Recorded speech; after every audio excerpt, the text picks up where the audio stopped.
పాఠశాల వేద పాఠశాల ఆధ్యాత్మిక విద్యార్థుల అధ్యయనశాల ఆధ్యాత్మిక జీవిత పాఠాల పరిశోధనశాల ఆది నుండి బైబిలు క్లుప్త అధ్యయనానికి మరో సదవకాశం. ఆయా వ్యక్తుల జీవిత పాఠాలు నేర్చుకునే మరో సువర్ణవకాశం.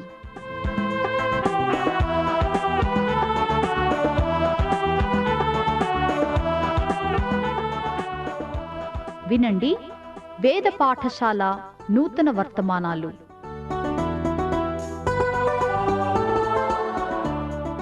వేద పాఠశాల బైబిల్ అధ్యయనానికి శ్రోతలకు స్వాగతం.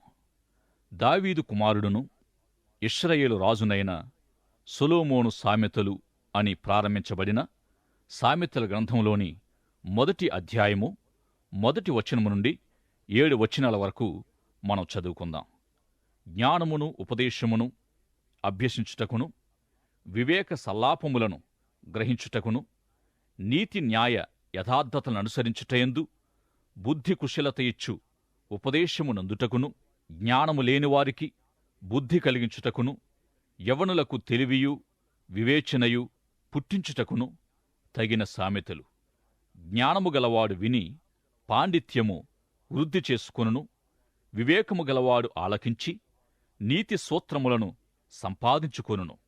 వీటిచేత సామెతలను, భావసూచక విషయములను, జ్ఞానుల మాటలను, వారు చెప్పిన గోడవాక్యములను జనులు గ్రహించుదురు. యెహోవాయందు భయభక్తులు కలిగి ఉండుట తెలివికి మూలం.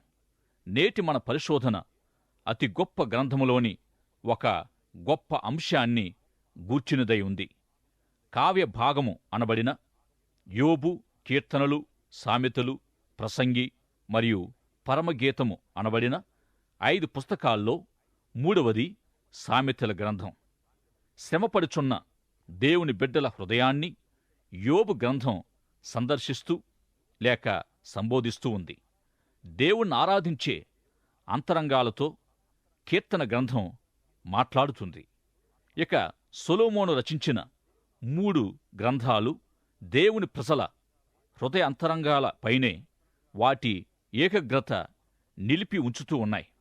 మన ప్రస్తుత ధ్యానాంశమై ఉన్న సామెతల గ్రంథం మనిషి అనుదినం ఎదుర్కోగల సమస్యలను, దైనందిన జీవితములో ఒత్తిడిని అనుభవించే వారికి మంచి సందేశమయుంది. ఈ విధంగా జీవిత సందర్భాలన్నిటికీ అవసరమైన అనుదిన జీవన సరళికి అవసరమైన జ్ఞానాన్ని ఈ సామెతల గ్రంథం అందిస్తుంది. నిజానికి ఈ సామెతలన్నీ సొలొమోను రచించినవి కాకపోయినా ఇతరులు వ్రాసిన సామెతల నుండి సొలొమోను సేకరించి కూర్చాడు. అలాగే సొలొమోను వ్రాసిన మరికొన్ని సామెతల నుండి ఇతరులు సేకరించి గ్రంథస్థం చేశారు. కొద్దిసేపు సొలొమోను తనబడిన సామెతల గ్రంథ వివరణను అధ్యాయాల వారీగా మనము పరిశీలిద్దాం. 1 నుండి 9 అధ్యాయాలు అందరం తేలిగ్గా చదువుకోగలిగిన జ్ఞాన సందేశము పొందుపరచబడింది. తరువాత 10వ అధ్యాయము నుండి 22వ అధ్యాయము 17వ వచనం వరకు మరియు 24వ అధ్యాయము 34వ వచనం వరకు మొదలైన ఈ అధ్యాయాలు వచనాలు హిజ్కియా సేవకులు వ్రాయిగా సొలొమోను సమకూర్చాడు. 25వ అధ్యాయము నుండి 29వ అధ్యాయాలు సొలొమోనుచే వ్రాయబడ్డాయి. 30వ అధ్యాయము ఆగూరు, 31వ అధ్యాయము లెమూయేలు తన తల్లి నుండి ఉపదేశం పొంది వ్రాశాడు. రాజుల మొదటి గ్రంథం 4వ అధ్యాయము 31, 32 వచనాల ప్రకారం సొలొమోను 3000 సామెతలు, 1005 కీర్తనలు రచించాడు. ఈ విధంగా సామెతల గ్రంథములోని అనేక సామెతలతో పాటు సుదీర్ఘ కావ్యం పరమగీతము కూడా సొలొమోను చేతనే వ్రాయబడింది. సామెతల గ్రంథం 1 నుండి 10 వరకు యవనస్తుల కొరకు, 11 నుండి 20 అధ్యాయాలు పురుషులందరి కొరకు, 21 నుండి 31 వరకు అధికారులు, అధిపతులు, నాయకులు, పరిపాలన ప్రతినిధుల కొరకు వ్రాయబడ్డాయి. ఇక సొలొమోను జీవితాన్ని పరిశీలించిన వారెవరైనా సొలొమోను తన స్వంత జీవితములో అంతటి వైఫల్యాన్ని పొందియుండి కూడా ఎంతటి జ్ఞానయుక్తమైన విషయాల్ని ఎలా వ్రాశాడు అని అడగొచ్చు. ఇట్టి ఆచరణయోగ్యమైన జ్ఞాన సూత్రాలన్నీ అతని జీవితములో ఎలా అమలపరచబడ్డాయో అని అడిగితే ఏమో చెప్పలేం గాని ఈ జ్ఞానాన్ని గూర్చినదైనట్టి ఒక్క సత్యం ఏమిటంటే ఇది దైవ ప్రేరిత జ్ఞానం. దేవుని ప్రజల జీవితాలకు మార్గదర్శకంగా ఉన్నట్టి ఈ జ్ఞానము దైవ ప్రేరణగా మన యొద్దకు వచ్చింది. అంతేగాని దీన్ని రచించిన వారు ఈ జ్ఞానాన్ని అన్వయించుకున్నారా లేక నెరవేర్చారా అనే ప్రశ్న మీద ఈ జ్ఞానము ఆధారపడడం లేదు. ఈ ప్రశ్నకు మరొక సంజాయిషి ఏమిటంటే ఈ సామెతలు కీర్తనల గ్రంథములోని సొలొమోనుదైనట్టి 127వ కీర్తన ఇశ్రాయేలు యవనస్తులను ఉద్దేశించి వ్రాసిన ప్రసంగి గ్రంథాల్లో తాను చేసినట్టు మనల్ని చేయవద్దన్నట్టు తన అనుభవాలన్నిటి నుండి కొంత నేర్చుకొని ఉపయోగం పొందమని లేక లాభపడమని సొలొమోను తన అనుభవాలు తన పొరపాట్లు తెలియజేశాడు. అనుభవం అంటే ఒక గొప్ప బోధకుడు. అనుభవం అనేది మామూలు బోధకుడు కాదు, ఒప్పింపగలిగిన నేర్పరి అయిన బోధకుడు. ఇక మీ ప్రశ్నకు మరొక సమాధానం. ఒక వేదాంత విజ్ఞానిగా సొలొమోను విజ్ఞాన ప్రియుడు. ఇట్టి విజ్ఞాన ప్రియులు జ్ఞానాన్ని ప్రేమించేవారైనప్పటికీ వారి దగ్గరున్న జ్ఞానమంతటికీ అన్వయించుకుంటున్నారా అనంటే కాకపోవచ్చును కూడా. సొలొమోను తానెందుకు ఇవన్నీ వ్రాశాడో కూడా తెలియజేశాడు. జీవితమంటే ఏంటో అని లేక జీవించడమనేది ఏలాగు అనేది తెలుసుకోవాలనేది ఇట్టి జ్ఞానాన్ని మనకు తెలియజేస్తూ వచ్చాడు. మరైతే ఒక దేవుని బిడ్డ జీవించడం ఎలా అంటే ద్వితీయోపదేశకాండము 8వ అధ్యాయము 3వ వచనములో మోషే ఈ విషయాన్ని తెలియజేశాడు. ద్వితీయోపదేశకాండము 8వ అధ్యాయములో వారి అనుభవాలు మరియు ప్రయాణ వివరాలు, వాటి ప్రయోజనం మొదలైనవన్నీ తెలియజేసి దేవుని వాక్యానికి లోబడాలని హెచ్చరించాడు. ఈ విధంగా దేవుని వాక్యాన్ని ఎంతగా తెలుసుకుంటే జీవితాన్ని గూర్చి, జీవించడాన్ని గూర్చి అంతగా మనం తెలుసుకుంటాం. ఇక ద్వితీయోపదేశకాండము 8వ అధ్యాయము 3వ వచనములో మనుష్యుడు ఆహారం మూలంగా కాక దేవుని నోట నుండి లేక దేవుని సింహాసనము నుండి వచ్చే మాటతో బ్రతుకుతాడు అని చెప్పాడు. ఈ విధంగా దేవుని వాక్యము మనిషి కొరకు, మనిషి దేవుని వాక్యము కొరకే అని తెలుసుకుంటున్నాం. ఎంతగా వాక్యాన్ని మనం తెలుసుకుంటామో అంతగా జీవించడం మనం తెలుసుకుంటాం మరియు జీవితాన్ని గూర్చి అర్థం చేసుకుంటాం. తిరిగి జీవితాన్ని గూర్చిన అవగాహన లేఖనాల వివేచననిస్తుంది. ఇక సామెతల గ్రంథం యొక్క ఉద్దేశము సామాన్యులు జ్ఞానులుగా, జ్ఞానులు నాయకులుగా మార్చబడాలి.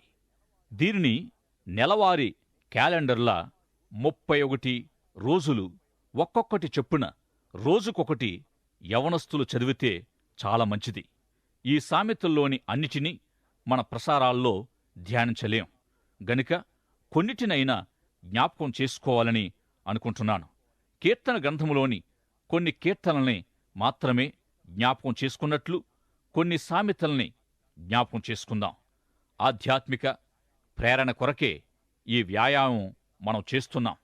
తన ఉపోద్ఘాతము తరువాత సరైన దాన్ని చేసే జీవిత విధానం గూర్చి మాట్లాడుతూ మన జీవిత మార్గాన్ని నరకప్రాయము చేసే లేక జీవితాన్ని భయభ్రాంతులతో నింపివేసే ఫలితాన్ని ఇవ్వగల చేదైన చెడ్డ పండ్లను ఎందుకు తింటావు అని ప్రశ్నిస్తూ సరైన ఎన్నిక గల జీవితమే జ్ఞానయుక్తమైన జీవితము కాగలదు అని తెలియజేశాడు.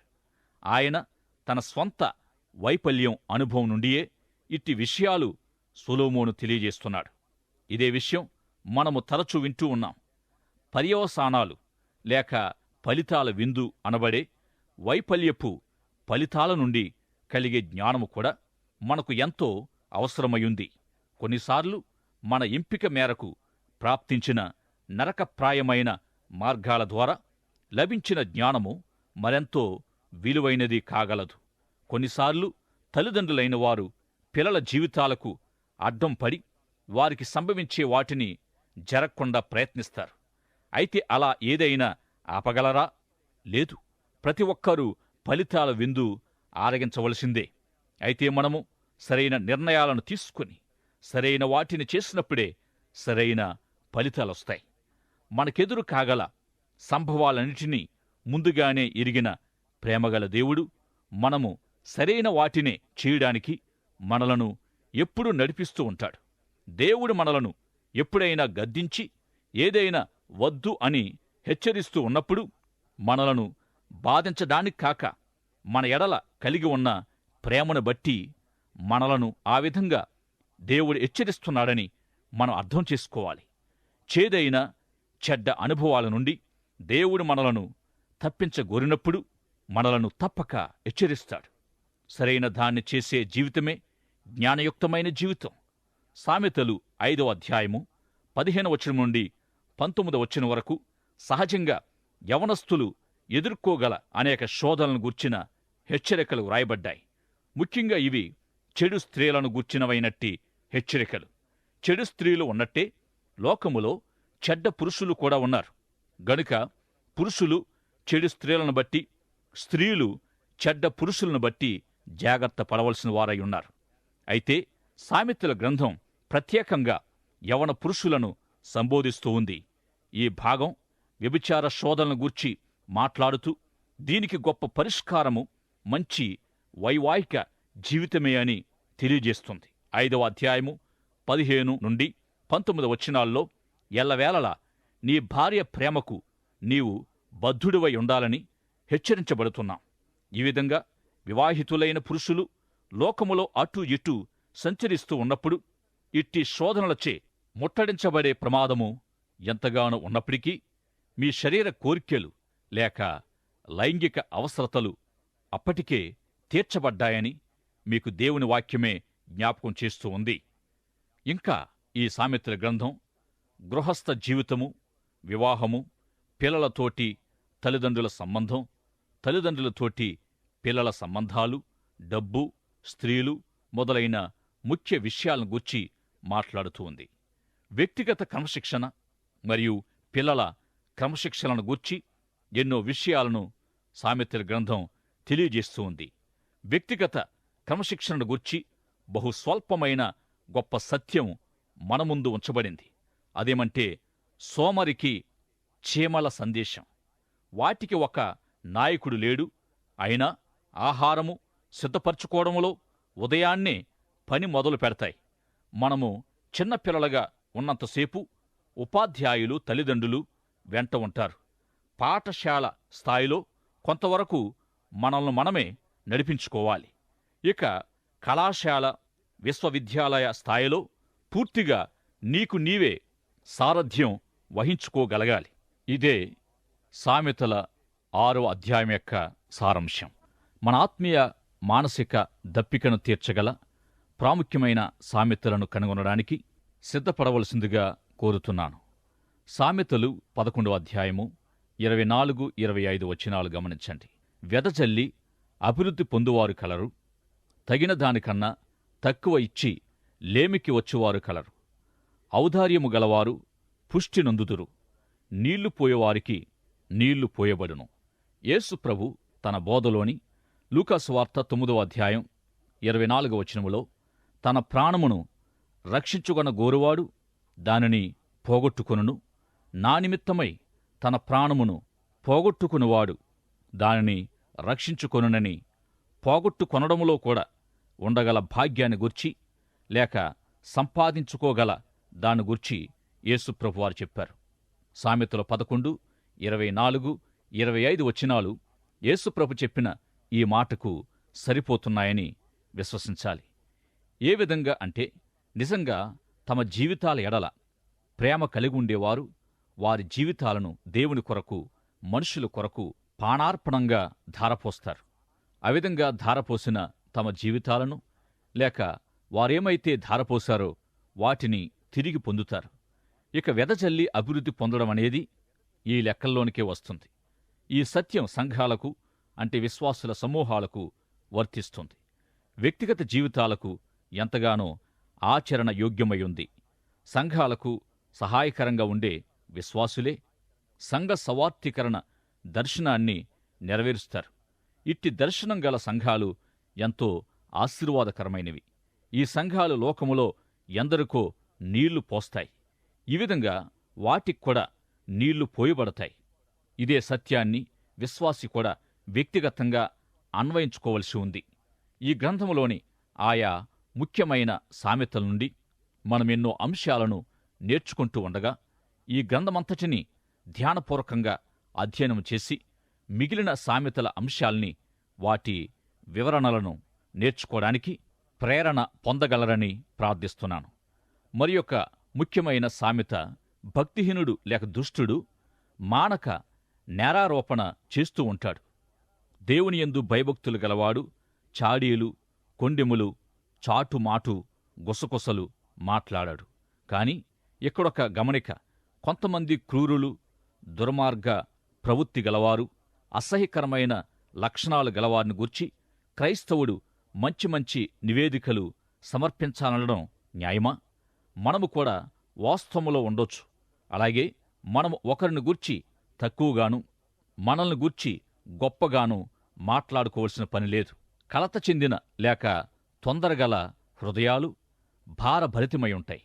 అయితే ప్రోత్సాహకరమైన ఒక్క మాట అట్టి హృదయములో అద్భుతాలను జరిగిస్తుంది. దేవుని ప్రజల్లోనే గాని, సామాన్యంగా మనుషులందరిలో గాని 2-3 రకాల ప్రజలుంటారు. ఒక రకం ఏది ఎలా జరగవలసి ఉంటే అలాగే జరుగుతుంది అనుకునేవారు. 2వ రకం వారు అనుకున్నది జరిగిస్తారు. 3వ రకం ఏమో ఏమిటో, ఏమి జరుగుతుందో ఎవరికి తెలుసు అనుకునేవారు. వీటికి సమాధానంగా ఒకానొక సామెత, బుద్ధిమంతుడు దూరదృష్టితో ఆలోచిస్తాడు, బుద్ధిహీనుడు లేక వెర్రివాడికి ఒక సంకల్పం అంటూ ఉండదు. మరైతే మనిషి ఒకటి తలస్తే దేవుడు మరొకటి తలస్తాడు గనుక పథకాలు వేయవద్దు అని చెప్పబడేదేమిటి అని అనుకుంటాం. దేవుని వాక్యంలోని సమాధానం ఏమిటంటే, దేవుణ్ణి నడిపింపు కొరకు దేవుణ్ణే అడగాలి. నమ్మకమైన సంభాషణ లేక వ్యక్తుల మధ్య అభివృద్ధిని తీసుకొస్తుంది. వైవాహిక సంబంధాల్లో గాని, ఇతర మంచి సంబంధాల్లో గాని నమ్మకమైన సంభాషణ మంచి ఫలితాలనిస్తుంది. నీ సమస్యల పరిష్కారానికి కృషి చేయడానికి ఏవో పరికరాలు అవసరం లేదు. నమ్మకమైన సంభాషణ చాలు. వ్యక్తుల మధ్య పెరుగుతున్న అపోహలు లేక మనస్పర్ధలనేవి, ముఖ్యంగా వైవాహిక జీవితంలో చెలరేగే మనస్పర్ధలు, చీకటిలో అభివృద్ధి చెందే సూక్ష్మజీవుల్లా ఉంటాయి. సూక్ష్మజీవులు వెలుగులో జీవించవు.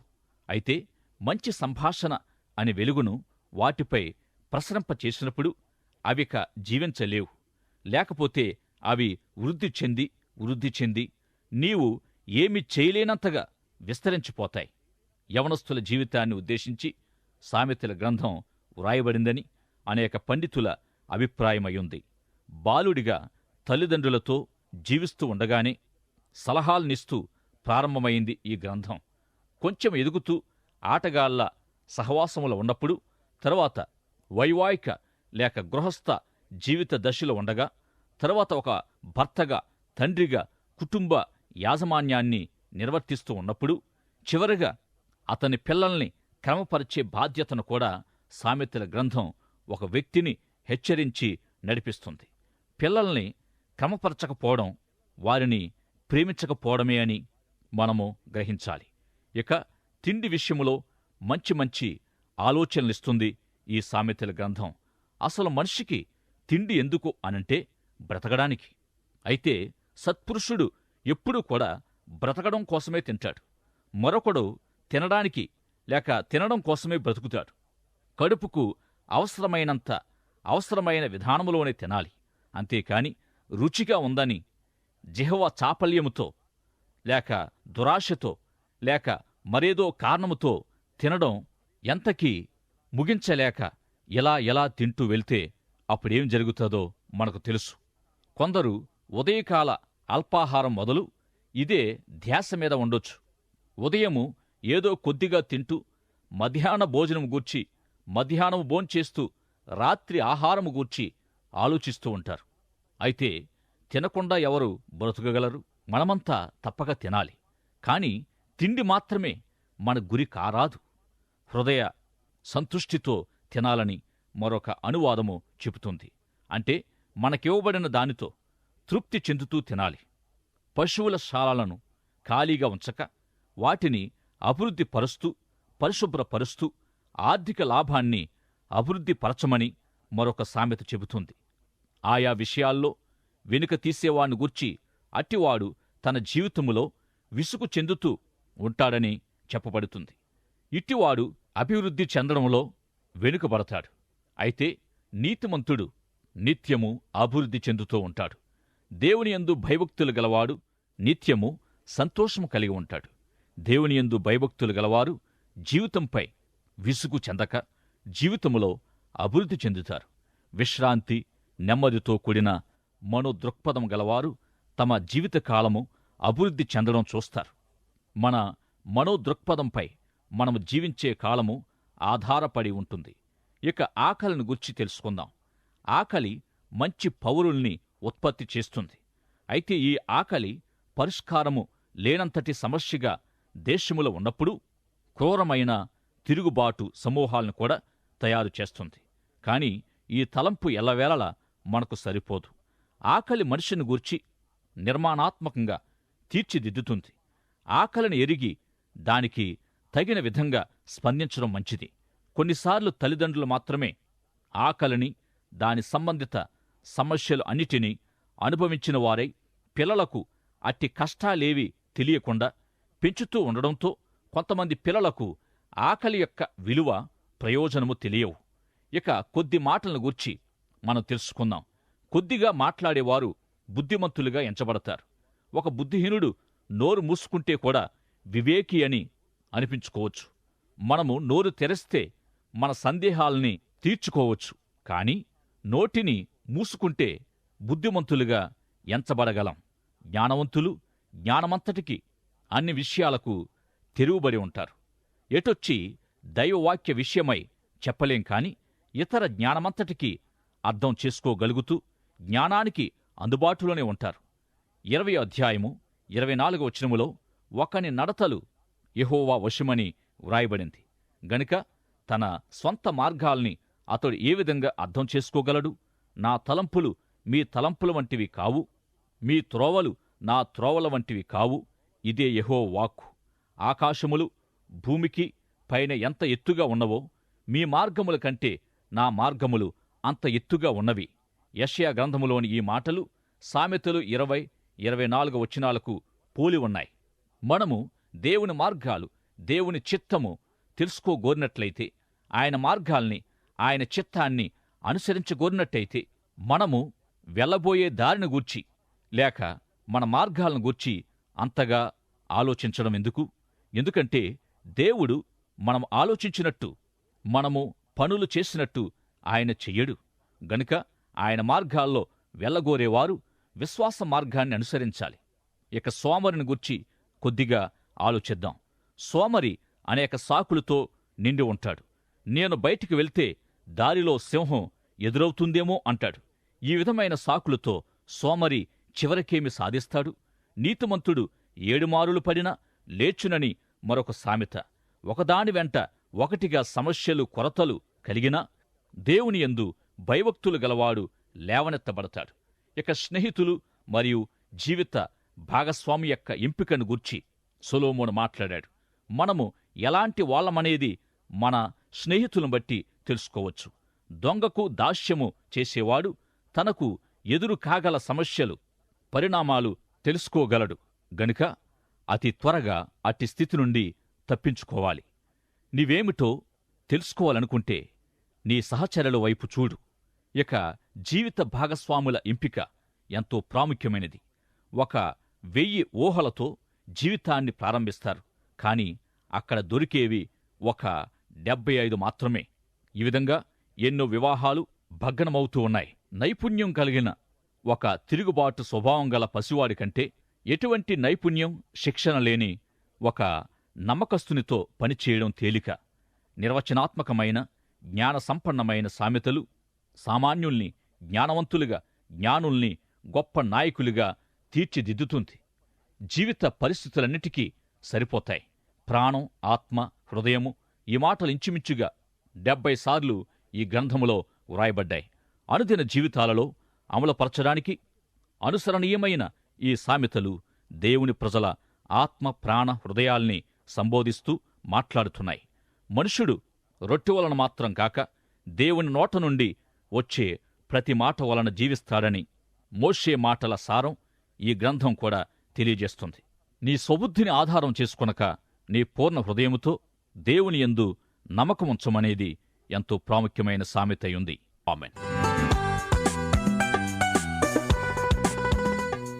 ఈనాటి తరగతిలో మీరు వింటున్న ఆధ్యాత్మిక పాఠాలు మీ వ్యక్తిగత, కుటుంబ జీవితాలకు ఎంతో సహాయపడగలవని ఆశిస్తున్నాం. ఈ పాఠాల ద్వారా మీరు పొందుతున్న ఆత్మీయ మేలులు, ఆశీర్వాదాలు మాకు కూడా తెలియపరచండి.